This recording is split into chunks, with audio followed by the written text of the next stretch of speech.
اهلا وسهلا بحضراتكم. النهارده عندنا قصه جديده، قصه كفاح لسيده من محافظه المنوفيه، ست ب100 راجل. مدام كريمه قررت انها تقف ايديها بايدين جوزها في ورشه الكاوتش علشان تبقى هي دراعه اليمين وما يحتاجش لحد يساعده، وكمان علشان تبقى امينه على ماله وعلى ورشته. الست كريمه او السيده كريمه بتعرف تعمل كل حاجه في ورشه الكاوتش زي ما انتم شايفين هنا، يعني بتشتغل كمان على مكنه اللحام اللي قدام حضراتكم دي، وكل الاعطال ما شاء الله يعني بتعملها، والحاجات الصعبه برضو بتشتغل فيها. ويمكن هي في حاجه واحده بس هي اللي صعبه عليها، هتكلمنا عليها دلوقتي، اللي هي العجله الكبيره. مش صعبه، اشتغلتها بس هي شغلها صعب شويه. كنت بتقولي قبل بتاع الونش، بتاع الونش تقريبا. بتاع الونش.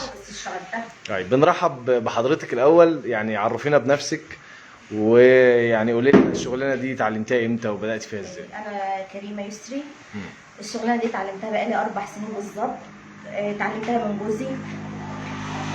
اتعلمتها في 14 يوم. هو اصلا اساس الصنعه هو صنايعي من صغره. استاذ سمير هو الاساس. هو من صغره وهو صنايعي. تمام. فهو يعني راح الجيش بتاعه، بطل الشغلانه دي فتره الجيش بتاعه بس وفتره الجواز، وبعد كده رجع للشغلانه بتاعته تاني. يعني هي دي شغلانته اصلا من صغره. تمام. اللهم صل على النبي. انا جيت من 4 سنين جايه عشوائي، يعني ما كنتش في دماغي اي حاجه خالص. انا جايه عشوائي، بصيت للشغل اتعلمت. انتوا متجوزين بقالكم 7 سنين، وبعد 4 سنين من الجواز قررت بقى انك تتعلمي. بعد 3 سنين من الجواز قررت ان انا اتعلم. في ال3 سنين الاولانيين كنا شغالين مع بعض برضه. ما كانش الموضوع صعب عليك وفي اطفال وفي كده؟ لا، انا ما استصعبتش حاجه. يعني أيوة. انا ما حطيتش اي حاجه تكون صعبه قدامي عشان ما استصعبش حاجه. ايوه. في هدف في دماغك، هتعلم. اولادي معايا، بيبقوا معايا في الورشه ده. هم بس الفتره دي في الكتاب، يعني بيروحوا الكتاب وبيروحوا الحضانه، هم معايا مش مع حد. الشغل اتعلمته في 14 يوم. بصيت له كل حاجه، خليته يعلمني فرده فرده كل حاجه. بعد 14 يوم بالظبط انا اللي نزلت الشغل. هو بقى يطلع يجيب كاوتش من بره، يطلع يلحم من بره، يطلع يسترزق على الله من بره. انا اللي في الورشه 24 ساعه، من الساعه 8 لحد الساعه 10 بالليل انا اللي في الورشه. اول ايام بقى في الشغل حسيتي بايه؟ مجهود؟ الشغلانه فيها مجهود بدني؟ طبعا. اعصابي كانت بتوجعني، ايدي كانت بتوجعني. بعد كده خلاص كل حاجه راحت لحالها. ابتديت ان انا الشغل ده مش صعب عليا خالص. حتى ايدي ميته. خلاص بقى اتعودتي بقى. في اول ايام الشغل ما حسيتيش يعني، او ما ضايقكيش مثلا نظره الناس او الكلام ده، ولا انت ما بصيتيش؟ لا، ما همنيش حد. ما خليتش حد يبص لي البصه دي اصلا. انا من اسلوبي وطريقتي وشغلي وعملتك، خصوصا ان انت معظم شغلك مع رجاله. اول يوم نزلت في الشغل حسستهم ان انا شغاله بقالي 100 سنه. انا حسست الناس اللي قدامي ان انا شغاله بقالي 100 سنه. ما حسيتهمش ان هم يبصوا لي بصه ازاي واحده ست وشغاله والكلام ده كله. ما بصيتيش لنظره الناس؟ لا. اهم حاجه جوزك موافق جوزي موافق، وابويا موافق. خلاص ما يهمنيش اي حد تاني. وبناكل عيش بالحلال، مش عيب. الحمد لله. احسن ما اي حاجه غلط تحصل. معلش بالكلمه ان انا برضو ابص لغيري. انا عايزه وعايزه وعايزه وما ابصش للظروف والكلام ده كله. لا، انا ما ببصش لكده خالص. مش كام ساعه في اليوم بقى هنا مع جوزك؟ الساعه 8 الصبح نفتح، من 8 الصبح بالظبط لحد الساعه 10 بالليل. يعني مجهود كبير برضو عليك، ولا بتروحي بقى تعملي الاكل والكلام ده وترجعي تاني؟ والله انا عندي هنا برضو طباخه، وعندي هنا عزال، وعندي هنا كل حاجه، وبفتح لايف بعمل الاكل وانا موجوده هنا. والله بتعملي اكل كمان وانت في الورشه؟ كل حاجه، وعندي السكينه، عندي كل حاجه. يعني بفتح بعمل. انت من هواة السوشيال ميديا، تعملي فيديوهات وانت في هنا في الورشه، وانت بتشتغلي وانت بتطبخي وكده؟ بعمل اكل وبعمل شرب. مش الشويه اللي انا بروحهم بالليل عندك من الساعه 10 لحد الساعه 11 12. بعمل شغل في البيت وفي الشقه اللي انا قاعده فيها زي اكيد واحده طول النهار قاعده. ما بيهمنيش اي حاجه من دي خالص. ولا بيهمني شغل ولا الكلام ده كله. المهم ان انا عايزه اقعد جنبه. خلاص بس حضرتك ما اتعلمتيش صح؟ ما دخلتيش مدارس؟ يعني انا ما دخلتش مدارس، بس يعني بفك الخط. عرفت تقري؟ علشان برضو تتعاملي مع السوشيال ميديا وكده. طيب الورشه هنا يعني بيجي لك سيدات مثلا يقصدوكي بالاسم، يعني بنات معاها عربيات بتسوق عربيات بتيجي ورشتك انت مخصوص عشان انت بنت يعني يتعاملوا معاكي؟ اهم حاجه السيدات او الرجاله ما بيجوش ورشه غير لما يكون فيها ضمير. ايوه الصنايعي كويس. الصنايعي يعني الرقعه خلاص هعملها، هروح ارسم رقعه ثانيه، يعني ما فيش مسمار ثاني، مش هقعد اعدل في رقعه واحده كل يوم. اهم حاجه الضمير، اهم حاجه الشغل، وده خدته من السعر برضه مش سعر يعني اهم حاجه ده احنا دلوقتي الفرده بتنعمل عندنا هنا ب 20 جنيه، لا هي بره بتنعمل ب 70 و80. ولسه مخفضين الاسعار او انتوا ماشيين على كده؟ ماشيين نعم من يومنا. ما واللص سمير كان بيقول لي برضه ان انتوا بتختاروا خامات كويسه. خامات في الشغل كويسه. حبيبي اوريها لك اوريها لك. مفيش مشكله لو الناس يعني متخصصين يفهموا فيها. اي حد هيبص من شكل الرقعه دي هيعرف ان هي من انضف الانواع. يعني دي خامه نظيفه. الناس مبسوطه بتقول لك ايوه كده، يعني دي الناس الشقيانه ربنا يكرمكم. خالد دي رقعه خالد حجازي، دي اعلى رقعه في السوق. الماده برضو بختار الماده ميديان، اي حد يعرف يعني ايه ماده ميديان، انضف حاجه برضو. الصوابير عندي احتياطي بس ما بديهاش لحد. يعني انا الزبون اللي ما كانش هو اللي يقول لي حلب وانا عايز خابور، انا ما بديش لحد خابور لان الخابور غلط. طب سؤال بقى في الحاجه يعني في الصنعه، يعني في ناس بتقول ان موضوع الخوابير ده خلاص مبقاش حلو وبقى في ماده بتعمل يعني ده افضل ماده افضل فعلا؟ ماده افضل من الخابور. الخابور بيخلي الخرم يوسع. بعد كده حتى انت بتضطر ان انت تلقح الفرده اصلا. ايوه.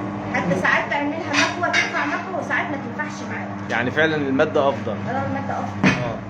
طيب الشغلانه دي بيبقى فيها عجل كبير محتاج مجهود في الشيل وفي الحط، بتسيب الحاجات دي بقى للاستاذ سمير ولا يعني الحمد لله ربنا بيقويكي؟ مش موجود بعملها. واصعب حاجه بتقابلك في الشغل هنا في الورشه ايه؟ اصعب حاجه ان هي اللي بتضطري تسيبيها بقى للاستاذ سمير. لا والله هو بصراحه مش موجود. ولا هو علمك كل حاجه ما خباش عليكي حاجه خالص؟ مش موجود، ما بضطريش انادي عليه خالص. هو مش موجود يعني بدل ما يعني علمك الصنعه كلها يعني ما سابش حاجه لنفسه كده يعني. طب احنا هنتكلم معاه بقى وهو شغال، وعايزين نبقى نشوف بقى حضرتك وانت شغاله نوري الناس برضو انت بتشتغل كده. ازي حضرتك يا استاذ سمير؟ حبيبي يا شيخ. منور الدنيا. اولا يعني احنا بنشكرك انك سمحت لنا ان احنا نعمل لقاء معاكم، ويعني مبسوط ان انت يعني بتكافح انت وزوجتك وما عندكش وعقليتك يعني ما عندكش حته ان لا مراتي ما توقفش في الورشه والكلام ده، وشايف ان انت موضوع مجرد كفاح. طبعا. انت بقى لما جيت خدت القرار ده انك تعلم مراتك وتقف معاك في الورشه ما بصيتش للناس وما بصيتش لا والله ما بصيتش للناس، لان يعني ان بصيت للناس كلام الناس ما بيقدمش خطوه لقدام. فانا حبيت ان انا وهي ان هي قبل مني انا تكون راغبه الشيء ده وحابه ان هي تعمله. ففضل من ربنا سخرها لي ان هي تبقى حباه، وبفضل من الله بقت تنفذ الشغل معايا على اعلى مستوى. ما شاء الله اتعلمت بسرعه. انت بتقول لي 14 يوم. اتعلمت معايا في 14 يوم. في يوم ال 15 كانت بتشتغل زيها زي اي صنايعي شغال. ما خفتش بقى لا تاكل الزباين منك؟ لا ما خفتش لا كده، بس هي الحمد لله الزباين ياما بتيجي كتير علشان هي تعمل لهم الشغل. ربنا يوسع عليكم ويرزقكم. الحمد لله. ربنا يوسع. قلت لي قبل ما نسجل ان انتوا يعني الورشه هنا انتوا اصلا اعمامك والكلام ده انتوا اساس الشغلانه هنا في الطريق هنا. ايوه احنا بالنسبه لنا ليا عمي بفضل من الله يعني حاجه على مستوى. وبعدين انت فتحت ورشتك هنا. ايوه. وانطلبتوا في دول بره مصر كمان. طلبنا ان احنا نسافر نشتغل نفس الشغلانه، بس انا وهي متعلقين ببعضنا. يعني حتى هي لو روحت البيت ساعه ونص ساعه بيحصل عندنا هنا في الامور تتلخبط، ممكن يمشي عليها الشغل عايز هي فوق، محتاجه طول الوقت جنبك في الشغل، محتاجها معايا زي بالنسبه لي زي انا شغال. ربنا يخليكم بعض. الشغل مرهق شويه هنا في الشغلانه. والله هي حريم بس يعني هي دخلت معايا عشان هي رغباها، هي سهله عليها عشان هي حابه تشتغلها، عشان حبتها اتعلمت. لكن هي شغلانه انا كراجل بعاني منها. يعني بالنسبه كشغل عتاله انا بعاني منها. بس هي الفضل من الله، ربنا مقويها برضه بتشتغل تمام التمام معايا والحمد لله. ربنا يخليك. قلت لي كمان انك سايب الهواء بتاع الكاوتش. ايوه انا سايب هواء الكاوتش ال 24 ساعه مفتوح بره تمام التمام، ما اقدرش اقفل باب الورشه الا ان كانت الكمبرسورات مشحونه لله. سايبه لوجه الله كده ثواب. حتى في ناس بتيجي تعرض علينا فلوس بعد احنا ما بنفتح ما بناخدش منهم لان احنا سايبينه لله. واي حد بيجي قدام الورشه في اي ساعه بالليل بالنهار بيلاقي الهواء، حتى لو انا مش موجود ممكن يزود بيمشي نفسه. لو حبيت توجه رساله لزوجتك يعني على مجهودها ووقفتك. انا والله يعني لو حبيت ان انا اقيمها في وسط الايام اللي احنا فيها والبشر اللي احنا شايفينها قدام من عينينا، هي تقديرها عالي عالي جدا جدا، لان وقفتها معايا وساندة معايا كتير. ربنا يخليها لك ويبعد عنكم العين ان شاء الله. يبعد عننا العين بس، ربنا يبعد ان شاء الله. ربنا يحميكم. واحنا شغالين اهوت بشيانه وعرجنا، احنا طالبين من ربنا يسترها معانا. ربنا يقويكم ويوسع عليكم يا رب. هنشوف مع حضراتكم دلوقتي بقى مدام كريمه وهي بتشتغل في العجله اللي قدامنا دي، يعني عشان تتاكدوا انها خلاص شربت الصنعه من لص سمير، بقت تعرف تعمل كل حاجه يعني.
دي ايه بقى، فكتيها ولا دي كنت بتختبريها بس تشوفي فيها؟ لا انا فكتها لك، هي ملحومه. ملحومه. فكتها لك وعايز اركبها لك هنا. لا خلاص عشان ما نتعبكيش بقى. لا اركبها هو كده كده الزبون عايزها ايه. طيب ماشي اتفضل.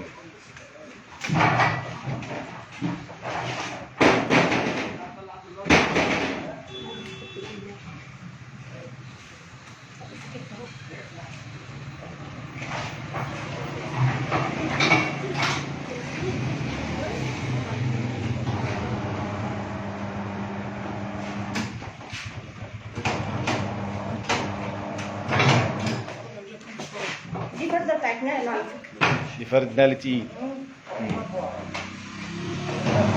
دي كان فيها عملت لها رقعة؟ لا هما الفردتين دول شاريهم مننا. جايب لنا بروح الحديد دول انا ركبته على السرير.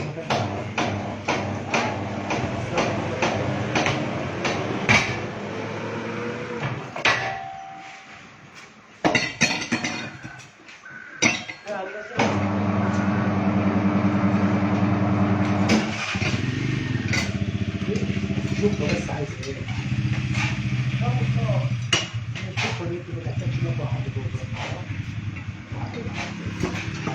يعني زي ما حضراتكم شفتوا الست كريمه، الست المكافحه اللي بتساعد جوزها في ورشته ورشه كاوتش.